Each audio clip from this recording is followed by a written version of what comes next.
My viral freckles by emmasofija filter is finally on Snapchat, and this is how I made it.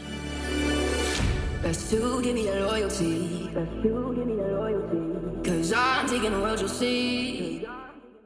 Step 1 is to download the face template on docs.snap.com, and then you can use either Photoshop or an iPad. I usually use Procreate on my iPad, and then I just basically start drawing the makeup textures that I want in my lens. Also, there's no right and wrong when creating lenses, and there's so many ways to achieve the same result even if you're using other programs or apps. My secret to creating natural looking freckles is actually to do multiple layers of freckles, as you can see I'm doing here. I usually do up to 8 layers of freckles, which I know can seem a little bit crazy, but you will see in the next step why I do this and why this makes it so much easier and gives us so much more creative freedom to make it as realistic as possible. So this leads us to the next step.